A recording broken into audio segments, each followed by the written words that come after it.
உன்னைதான் சமைக்க கூப்பிடுறாங்க. இது போட்ட எல்லாம் அதுக்கு தான். அதெல்லாம் கேளு.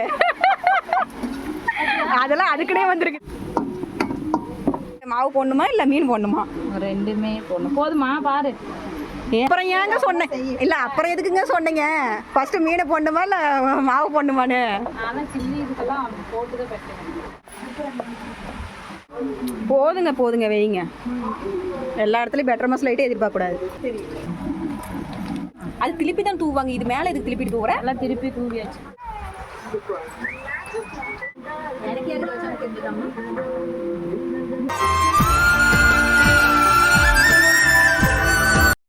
Hello guys, welcome back to our channel கொல்லிகல்ஸ் லைஃப் ஸ்டைல். ஆல்ரெடி முன்னாடி வீடியோ பார்த்துட்டு தான் வந்திருப்பீங்க. அதோட கண்டினியூஸ் தான் இது. சக்ஸஸ்ஃபுல்லாக கேக்கு வெட்டி கட் பண்ணிவிட்டு குக்கிங் வேலையை ஆரம்பித்தாச்சு. அந்த அலப்பறையை தான் பார்க்குறோம் இப்போ நம்ம. ஆல்ரெடி அவங்க வர்றதுக்கு முன்னாடியே நான் சாப்பாடு வச்சுட்டு மீன் குழம்பு வச்சுட்டேன். சரி, அவங்க வந்துட்டு வேறு ஏதாச்சும் பண்ணுறான், சில்லி கலக்கி வச்சிடலாம், சில்லி வந்தோடனே போட்டுக்கலாம், கொஞ்சம் சூடாக போட்டு சாப்பிட்டுக்கலாம்னு சொல்லிட்டு சில்லி மட்டும் கலக்கி வச்சிட்டேன். அவங்க வந்ததே மதியம் 2 மணி ஆயிடுச்சு. வந்தோடனேயுமே கேக்கு கட் பண்ணிவிட்டு அவங்களே செய்ய விட்டாச்சு. எங்கள் கேங்கில் முக்கியமான ஆள் மீன் சாப்பிட மாட்டாங்க. அதனால் அவங்களுக்கு மட்டும் ஒரு 4 பீஸ் சிக்கன் எடுத்து வச்சு, உனக்கு இஷ்டப்படி நீ என்ன வேணால் பண்ணிக்கோ அப்படின்னு சொல்லியாச்சு. அப்பையும் அவங்க பண்ணல.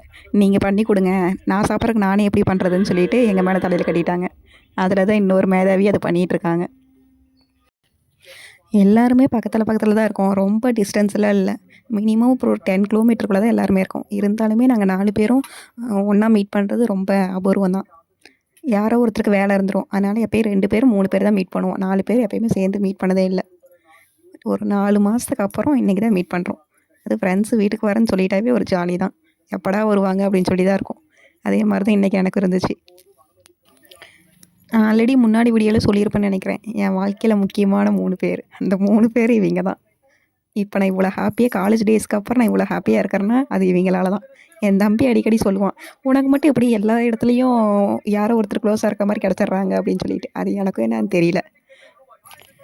என்னோடய ஒப்பீனியன் என்னென்னா, நம்மளுக்கு ஏதாச்சும் ஒன்றுனா ஒரு சின்னதாக ஆயிடுச்சுன்னா கூட வந்து நிற்க இருக்கும்.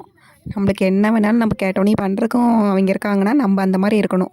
அவங்க மட்டும் நம்ம ஒன்றும் பண்ணாமல் அவங்க இருக்க மாட்டாங்க. நம்ம அந்த அளவுக்கு அவங்களுக்கு இம்பார்ட்டன்ட் கொடுத்தோம்னா அவங்களுக்கு நம்மளுக்கு இம்பார்ட்டன்ட் கொடுப்பாங்கன்னு தான் என்னோடய ஒப்பீனியன். எல்லார் கேங்களையும் இருக்கிற மாதிரி தான் எங்கள் கேங்களையும் 4 பேர் 4 விதம். ஒருத்தர் என்ன பேசினாலும் என்ன கழுவி ஊற்றினாலும் டேக் இட் ஈஸியாக எடுத்துக்குவாங்க. சரி விடு பார்த்துக்கலாம் அப்படின்னு சொல்லிட்டு. ஒருத்தர் போடணுமா இல்லை மீன் போடணுமா?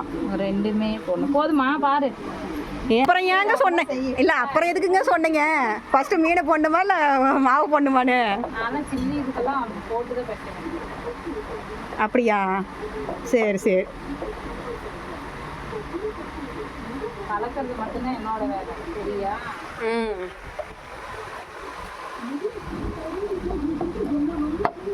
நல்ல கலரு. ஆனால் நல்லா, ஆனால் ஃபோனில் அந்த அளவுக்கு தெரியல. ஆனால் நேரில் கேசரி போடுறதுனால தெரியாது. அது வாய் பேச மாட்டாவா, என்கிட்ட பேச மாட்டா. நீ என்ன பாரு, போடுக்கா மீன். என்ன கொஞ்சம் அப்படியே மாவு போட்டா பிரேஸ்லெட் தெரியணும்.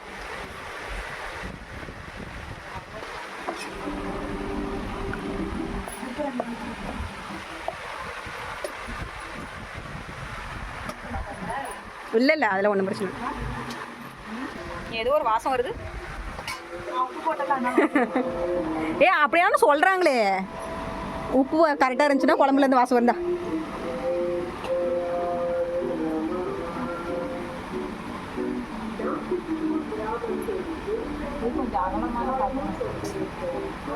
போதுங்க போதுங்க வைங்க. எல்லா இடத்துலையும் பெட்டர் மசாலா ஐட்டம் எதிர்பார்க்கக்கூடாது.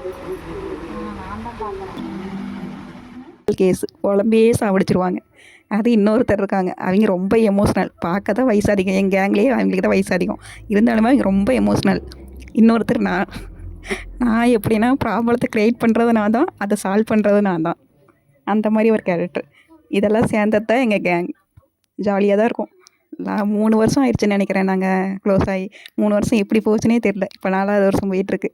பார்ப்போம் இது எத்தனை வருஷம் கண்டினியூ ஆகும். சேனல் க்ரியேட் பண்ணதுக்கு முக்கியமான ரீசனே நாங்கள் தான். எங்களோட மெமரிஸ்லாம் சேவ் பண்ணி வைக்கலாம். லைஃப் லாங் நம்ம இப்படியே ஒன்றா இருப்போமான்னு நம்மளுக்கு தெரியல. இறக்குற வரைக்கும் நம்ம மெமரி சேவ் பண்ணி வைப்போம். இது எவ்வளோ வருஷம் ஆனாலும் இந்த வீடியோலாம் அப்படியே தான் இருக்கும். நாங்கள் பார்க்குறப்ப அது கொஞ்சம் மெமரபுளாக இருக்கும்ல. எல்லாரும் எப்படியும் பக்கத்தில் தான் இருக்கோம். மீட் பண்ணாமல் இருக்க போகிறதில்ல. இருந்தாலும் இந்த மாதிரி சேர்ந்து இருக்கிற டைம்லாம் வந்து மறுபடியும் வருமானம் நம்மளுக்கு தெரியாதுல்ல. அதனால் இறக்குற வரைக்கும் நம்ம மெமரி சேவ் பண்ணி வைக்கலாம். சேவ் பண்ணி வீடியோவாக எடுத்து வைக்கலாம்னு சொல்லிட்டு தான் இந்த சேனல் க்ரியேட் பண்ணோம். இந்த சேனல் க்ரியேட் பண்ணி இப்போ 1 இயர் ஆக போகுதுன்னு நினைக்கிறேன். அந்தளவுக்கு வீடியோ எதுவும் போடல. இருந்தாலுமே எங்களோட மோட்டிவே அதுக்காக தான் இந்த சேனல் ஓப்பன் பண்ணது. பார்ப்போம் ஃப்யூச்சர்லையாச்சும் கொஞ்சம் வீடியோ எடுத்து போட்டு வைப்பான்னு. ஆனால் நாங்கள் மீட் பண்ணிட்டோம்னா கொஞ்சம் மெமரபுளாக இருக்கிறதெல்லாம் நாங்கள் வீடியோ எடுத்து தான் வச்சுட்ருக்கோம். ஆனால் இதில் அது இன்னும் அப்லோட் பண்ணல. பார்க்கலாம், ஃப்யூச்சரில் அப்லோட் பண்ணுறோம். இந்த சேனல் ஓனர் கொஞ்சம் வாய்ஸ் ஓவர் நல்லா கொடுப்பாங்க. அவங்க அளவுக்கு நான் இல்லைனாலுமே என்னால் முடிஞ்ச அளவுக்கு நான் கொடுத்துருக்கேன். கொஞ்சம் நல்லா இல்லைன்னா அட்ஜஸ்ட் பண்ணிக்கோங்க. எல்லாருக்கும் இருக்கிற தாட்டு தான். ஒரு வேலையை பார்க்குறப்ப அது ஈஸியாக இருக்கும். அந்த வேலையை நம்ம செய்கிறப்ப தான் அந்த வேலையில் எவ்வளோ கஷ்டம் இருக்குன்னு தெரியும்.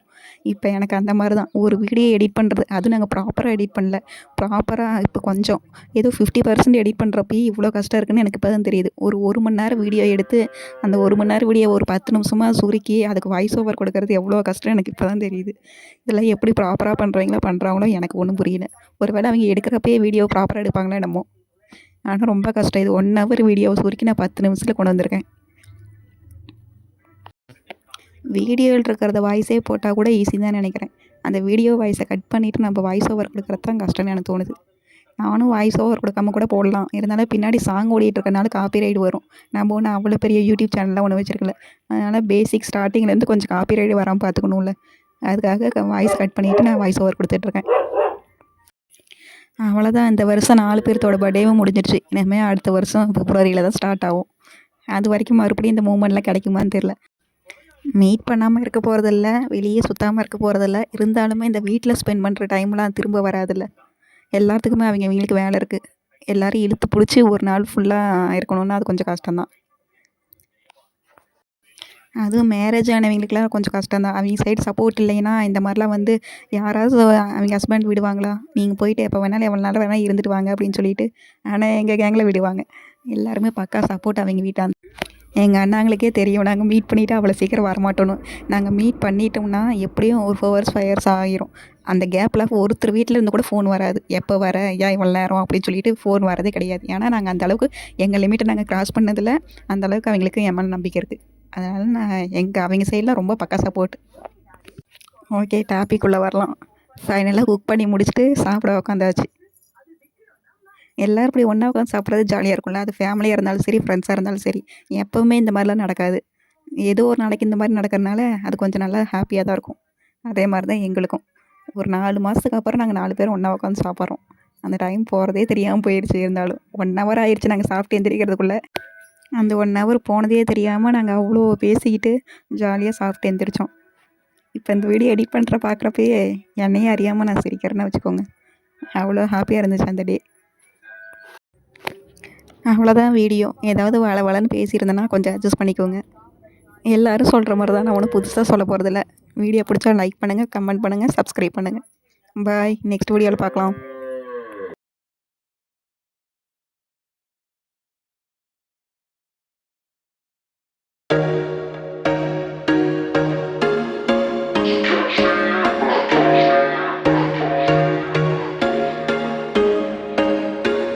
There was once a day that I would pray for you. I'd go and misbehave just so you'd notice too. Sneaking looks up and down from across the room. And damn, what a hell of a view. I feel good, you look great, I like you, I can't wait. A first time, a first date. You're so fine, I'm so late. You sip wine, I drink straight. Don't waste time to my place. I feel my heart erase. So catch me if I fall.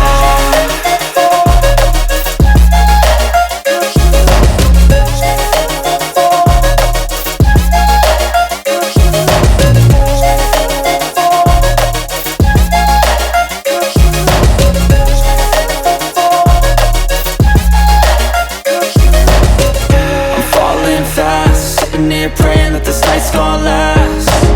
You got it all on tap, I'm loving your vibe, always have your back. We like all the same tracks, listen all night in the sheets all black. Said I'm falling fast, don't remember life before you, that's fact. I feel feel good, you look great, I like you, I can't wait. A first time, a first date, you're so fine, I'm so late. You sip wine, I drink straight, don't waste time to my place. I feel my heart erase, so catch me if I fall.